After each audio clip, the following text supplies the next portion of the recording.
A call for a coordinated effort to guide owners of small hotels and guest houses to take advantage of government incentives and grow their businesses.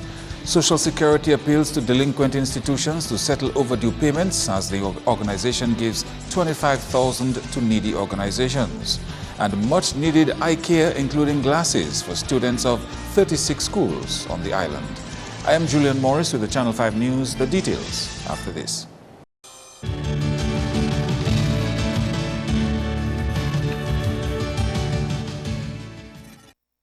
A hotelier of over 20 years fears her colleagues could lose interest in the tourism sector if existing incentives for them are not implemented properly. Coordinator of the Eco Inns Sites and Services Association and owner of Hummingbird Inn, Jean Finnegan, says she'd like to see a coordinated effort to guide owners of small hotels and guest houses grow their businesses. We need a cluster management type of program. That's why we established the Eco Inns. It was to try and get a concerted effort to keep things cooperatively together. When we approached the Minister of Tourism, just when he got in, the new Minister of Tourism, he promised us that he would do something. The end product was a meeting at Fort Young where the government promised to give loans to the small hotels and to the various small hotels to upgrade their places. But then when we were at that meeting at Fort Young, we got the message that if you had loans before, you were not able to access it. And it was going to be very difficult. Finnegan says it is not that there are no incentives, but the environment to access them is lacking. She points to the recently introduced special loan facility for hoteliers as an example.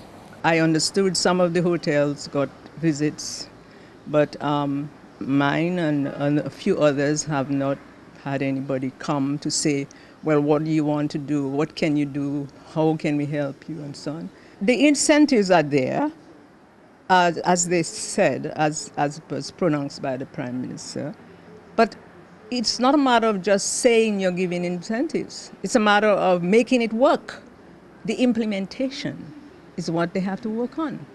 What you need to do is to get a team working on implementing it. So actually boots on the ground. Finnegan says she knows of many hoteliers who have gone out of business because, according to her, the enabling environment is not there. And I fear that more will just forget about it but it will be sad for Dominica because the point of having small hotels is to spread the development and the jobs. The development in the country will reach the people better if you have small hotels. The small hotels used to bring in $130 million. And this is what my fear is, that they're trying to depend on bigger hotels. It's not going to work. Okay. And it's not probably going to work because we don't have an international airport yet. And until you have an international airport, big hotels won't work. In other news, an online complaint system to allow the public to report unsafe merchandise on the Dominica market awaits implementation. The Ministry of Trade is working with the CARICOM Single Market and Economy Unit of Barbados to set up the online consumer protection warning system. The project is part of CARICOM's rapid exchange system for dangerous non-food consumer goods, CAREX. Director of Trade Martin Walter told Channel 5 News a team from the CSM unit is expected by year-end to complete the system for Dominica. The main interest is to have the public portal going. And this is where there was a little bit of stagnation, and we're not pointing fingers at anyone at all. And based on the information I've had from the CSM unit, they are moving stealthily towards making that a reality. Now, this will allow the public to be able to go onto the website, onto the system, and to initiate their claims, indicate defunct or indicate defective products that may have affected them or have the ability to affect them, and then there will be obviously the prerequisite very quick investigation and then the circulation of the information to all member states to act accordingly. Through the CAREC system, 13 million consumers in 14 CARICOM states will be able to alert authorities on dangerous products through the public portal. For the time being, what we have in place is a system where passwords were given to the national contact point, meaning the Ministry of Trade, the Customs and Excise Division, and economic operators, persons involved in the import, for example, of goods and services, such as members of the DAIC and Manufacturers Association, to be able to tap in and to register complaints. In the interim, without those systems being properly functional from the point of view of the CSME unit, they have still continued to make information available to the Ministry of Trade for dissemination, and that we could make efforts to remove them from circulation in our markets. And still in business, a United States footwear retailer will soon open up shop in Roseau. A Payless Shoe Source store is now located on Kennedy Avenue in Roseau, in the building formerly known as the Muslim store. Dominica will now be part of a long list of over 4,000 Payless stores. Payless Shoe Source Inc. was formerly known as Volume Shoe Corporation Inc. and has changed its name to Payless Shoe Source Inc. in January of 1991. The company was founded in 1956 and is based in Topeka, Kansas. It has a revenue of $3 billion. The Dominica Social Security has again appealed to delinquent institutions in Dominica to pay their overdue Social Security debts in the new year. Executive Director of the Social Security, Janice Jean-Jacques Thomas, made this announcement at the annual Christmas donation on Tuesday. She explained that in order for the organization to continue to invest in the health and wellness of Dominicans, the public needs to pay what is owed. $25,000 was spent on 10 organizations, ranging from $1,000 to $5,000 per organization this year. The Dominica Social Security is already having a significant impact on the socio-economic well-being of the nation. Even so, we remain mindful of the fact that as a good corporate citizen, it behoves us to possess a social conscience, which is made manifest in the degree of attention that we give to the needs of the less fortunate and underprivileged in our midst. Recipients of this year's donations are Calls, Chances, Dominica Association of Persons with Disabilities, Dominica Infirmary, Education Trust Fund, Grotto Home for the Homeless, House of Hope, Maho Senior Citizens Home, Northern District Home for the Aged, and St. Jerome's Ministry. And the efforts at improving communication between the French and English-speaking Met services are said to be yielding positive results. Here's Andrea Louis with more. Acting Senior Met Officer with the Dominica Met Services explains that because of Dominica's proximity to Martinique and Guadeloupe, it is beneficial for these countries to be in constant communication regarding weather systems. Some meteorological officials are of the view that Dominica could have been better prepared for the impact of Tropical Storm Erica last year if information was steadily relayed between Dominica's Met Services and the French Met Service. Well, the French Meteor France, to be exact, has been very useful in terms of providing the use of their radar to the Dominica Met Service. In fact, that's the radar we use to look at rainfall and rainfall motion and clouds in terms of using the visible satellite imagery. There has been a collaboration developed between the French and Dominica, in that when there's a warning issued in Martinique or Guadeloupe, then we will receive an email from the French. So that would put us on guard as to what is really going on. We have been able to use the radar, for a while now. It's been more than a year. But in terms of the communication as it relates to the warning, it happened this year. The move for increased cooperation between the French islands and Dominica is not a new concept, as there have been calls for such a practice in the past. At the last Hurricane Committee meeting, I had discussions with the French, as the Meteor France personnel, and we came to a decision that we need to have some level of communication between the French and Dominica based on our seeing that we are so close, because sometimes you might have a warning being issued for Guadalupe and Martinique, and then Dominica right in the middle, not aware of anything going on, although we have communication from the National Hurricane Center and the Barbados Med Service. But based on the proximity of Dominica to Guadalupe and Martinique, I thought that it would be better to have a collaboration with the French, so that we would be more in line as to what is going on. Earlier this year, during a Caribbean Climate Outlook Forum held in Dominica, head of the Caribbean Meteorological Organization, Tyrone Sutherland, had also called for increased cooperation between French and English-speaking Met services in the region. You're watching Channel 5 News. Coming up, an entrepreneur secures funding for his project to fight the effects of climate change.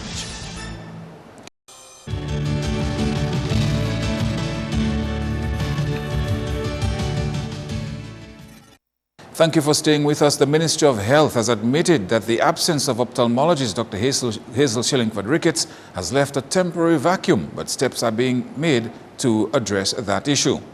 Dr. Ricketts, who is the only recognized ophthalmologist on the island, is currently in the U.S. for family reasons. Her husband, Dr. Paul Ricketts, is currently in intensive care. During the launching of the eye care program, I Can See Clearly Now, on Tuesday, Permanent Secretary in the Ministry of Health, Helen Roy, said an eye doctor is currently in training and will return to Dominica in 2018. We had, you're referring to ophthalmologists, but we have had 2 optometrists trained. We're working with in our system, and there's presently another person trained. But of course, yes, it is a concern, because we realize that vision is an issue in Dominica, especially as it relates to diabetic retinopathy. So we are looking into ensuring that other persons are trained. But as we speak, there's somebody being trained as an ophthalmologist. The Minister for Health, Dr. Kenneth Daru, confirmed that requests are currently being made to retain 1 or 2 ophthalmologists from Cuba. We have a PAHO consultant here on Island Building. We're looking at this human resource needs of the Ministry of Health, because I would have said at a number of previous fora that the new hospital on its own, nice beautiful structure, is not going to cut it. We have to have the requisite, or rather corresponding, improved both quantum and quality of healthcare services. And in fact, straight from the press conference, I'm going to meet the PAHO consultant who's waiting after the courtesy call to look at the human resource needs of the Ministry of Health and the health sector here in Dominica. And although quite a few have been done before, but we're hoping that this one, with the advent of the new hospital, can give us a clear picture as to where we are and what our immediate, medium-term and also long-term needs. And students of 36 primary schools are in desperate need of glasses, but those who have not been able to afford it will receive immediate attention this week through the I Can See Clearly screening project that was officially launched on Tuesday.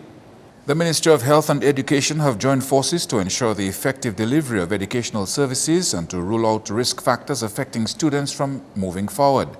Currently, statistics have shown that 9% of our school students are suffering with poor vision. Next term, the 5th formers will be screened, followed by assessments for the rest of the school population.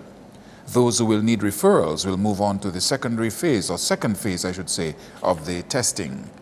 I want to say to the parents out there that if your child participates in the I Can See Clearly Now program, that he or she will be provided with a pair of eyeglasses if diagnosed with significant refractive error. The eyeglasses will be provided by 3 professional eye care facilities within the private sector.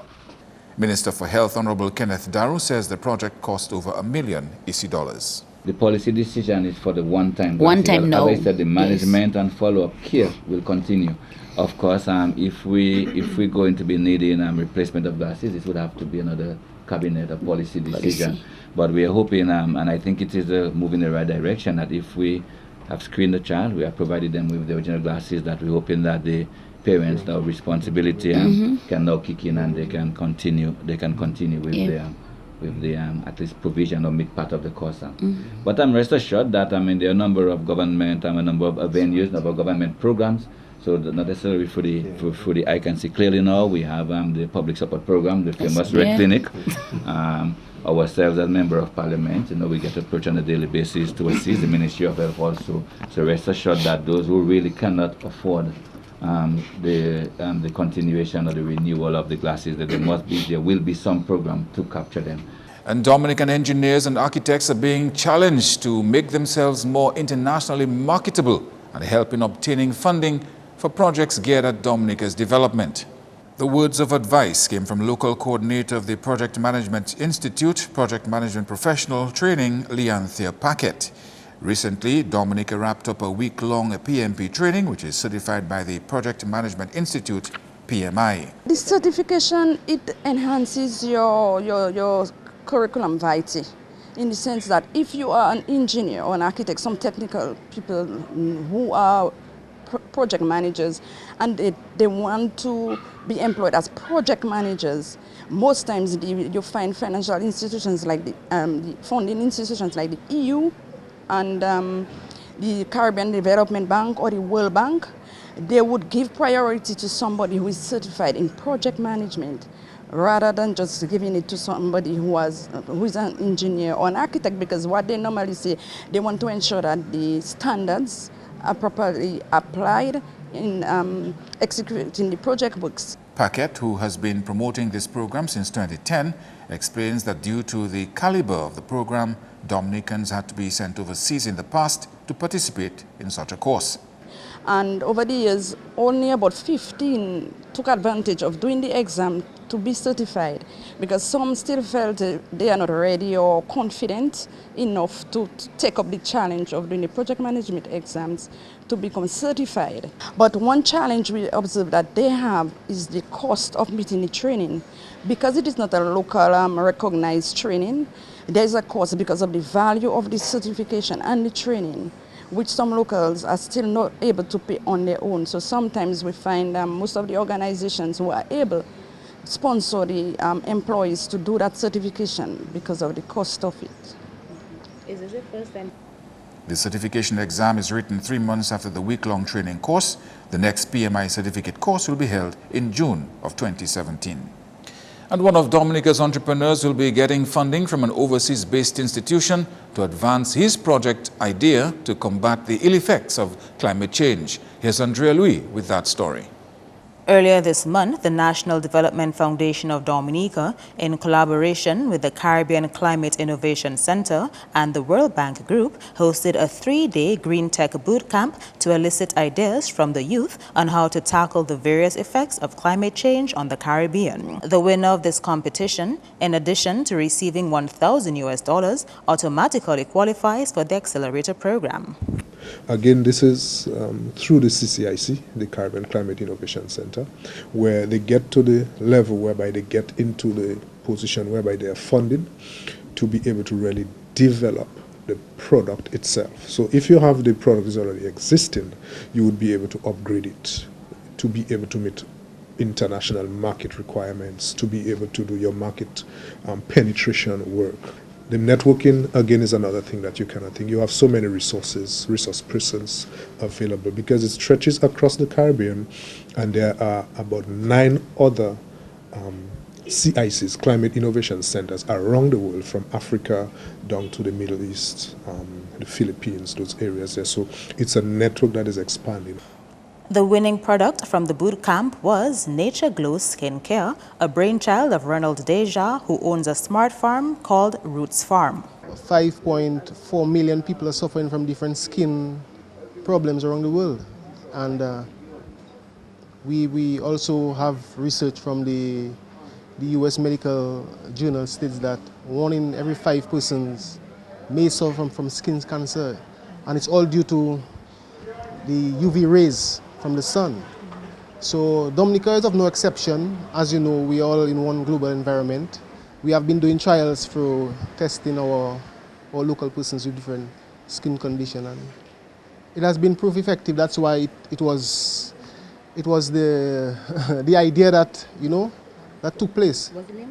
Executive Director of the NDFD says several good ideas came from the bootcamp and is encouraging other young entrepreneurs to get involved in the development of climate-smart products. We rate it as a very big success because, for one, we created an awareness amongst the entrepreneurs that yes, we can see the challenges around and develop business ideas around them to be lucrative, to be viable, to be sustainable, and sustainable in the entire sense of sustainable, to be able to generate revenues, to be able to be environmentally sustainable. And from the session, we came up with about 20 ideas and business ideas, and I will say every one of them, to my mind, are workable solutions to challenges which we have. And it will just take us to put in the requisite time and develop this further into the workable solutions. Joseph says the NDFD is looking to make the Green Tech Bootcamp an annual event. That's news. Coming up, your sports highlights with Kenny Williams.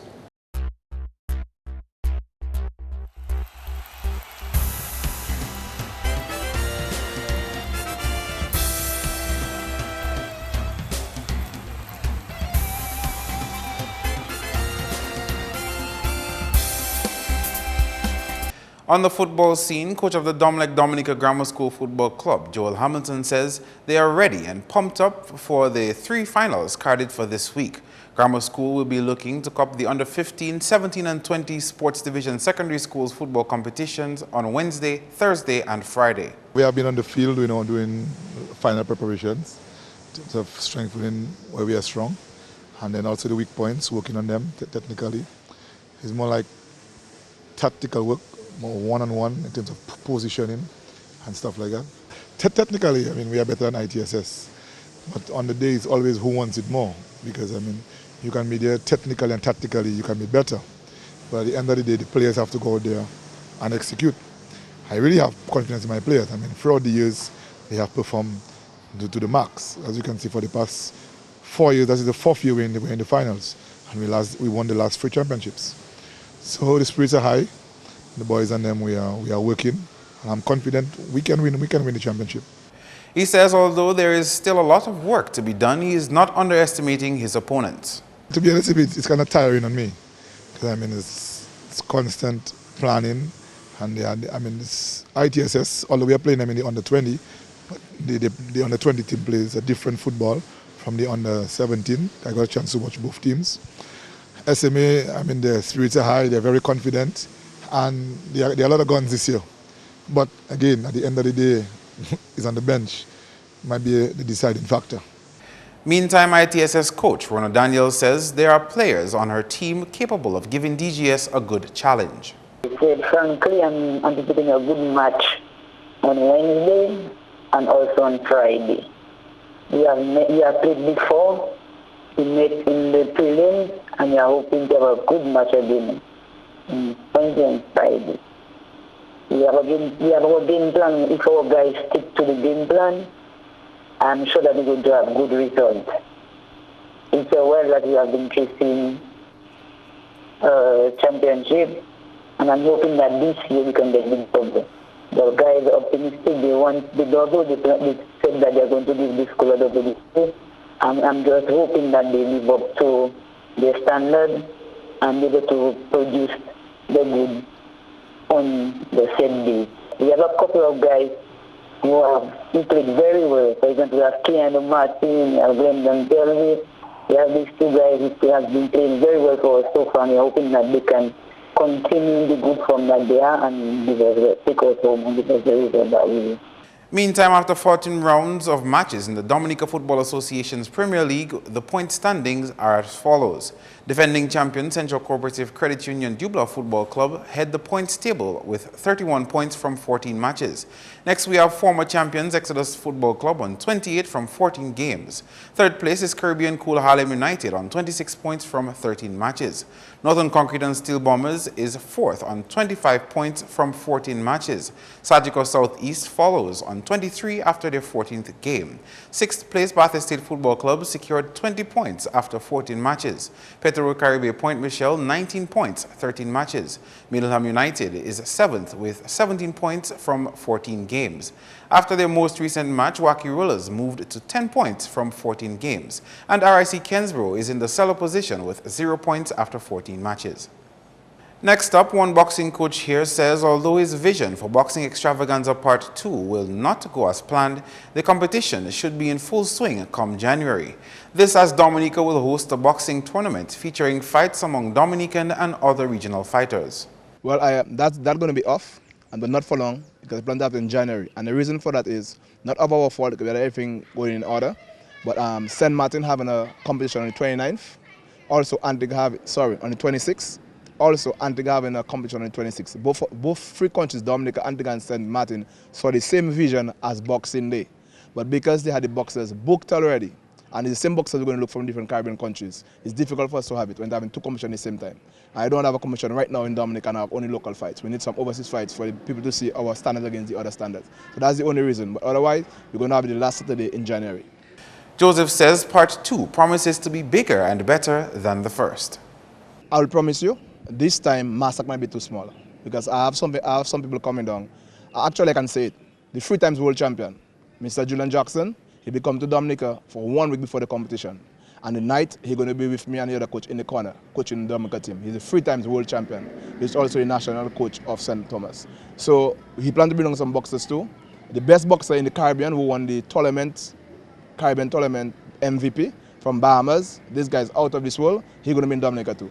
So Master going to be too small. Believe you me, we're going to have much people on the first time. We're going to be more excited. So Dominicans shouldn't miss that. Also, trying to get the Dominica Boxing Association to join with me. So it could be a bigger thing. I try to get everybody on board right now. Everybody on board. I think that's the way we have to go. I thought about our past and look at the future because it's not about us, it's about the boxers. So I'm calling them on board, Dominica Boxing Association, to come on board so we can do it together to make it a bigger show. Sports continues at Lindo Park, where the Goodwill community dominated the Roseau Valley Central District Sports Festival on the weekend. Goodwill won all 5 of the sporting disciplines, namely cricket, football, volleyball, basketball, and netball, with 41 points. Mon Prosper came in second with 27 points, Gutter next on 22, and Fonkole fourth with 17 points. 6 communities took part in that leg of the competition. Finally, in sports, we have results out of the most recent White Oak Domino competition. In Zone A, 1 case, 4,023, Congaree Warriors, 3,665, Rockers, 4,022, Petit Savan, 2,499, Enemies, 4,014, Task Force, 3,221, Tremors, 4,008, Bay Boys, 2,992, and Fire Services, 4,005, Heats, 3,696. In Zone B, Wake Up Stars, 4,064, Mount Zion, 3,763, Non-Players, 4,010, Strikers, 3,447, Valiants, 4,011, La Plaine, 3,635, Stars, 4,011, and Layu, 3,901. That's all the sporting highlights for now. I am Kenny Williams. Be sure to join us next time.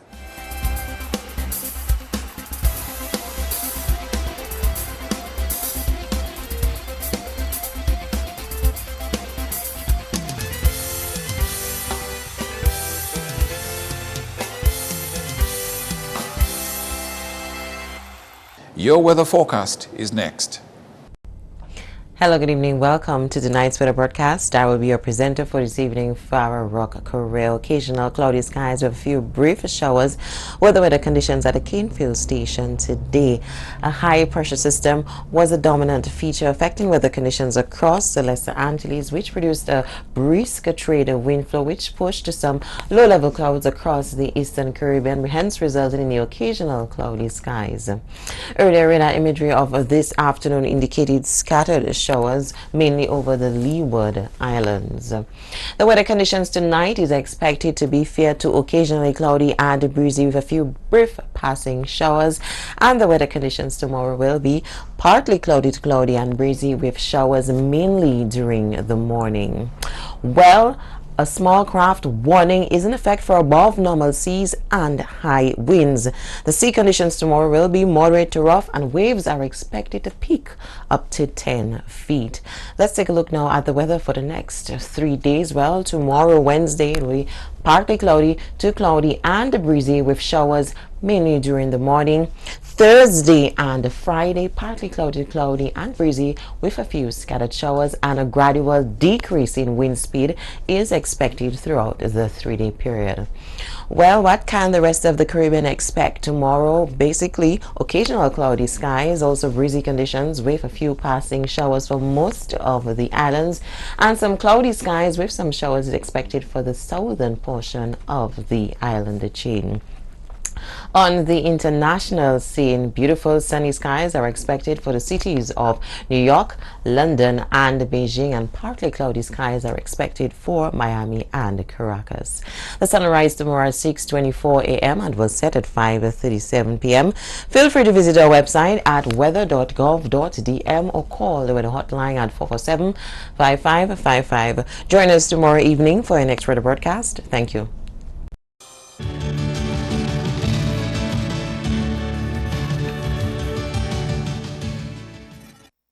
To end the news, the headlines again: a call for a coordinated effort to guide owners of small hotels and guest houses to take advantage of government incentives and grow their businesses.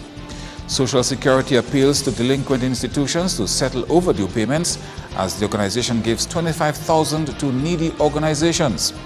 And much needed eye care, including glasses, for students of 36 schools on the island. Feel free to contact us at news@MarpinNews13thDec2k16. You can also access our past newscasts on our YouTube channel. On behalf of the production team, I am Julian Morris, and to all our viewers around the world, thank you for watching.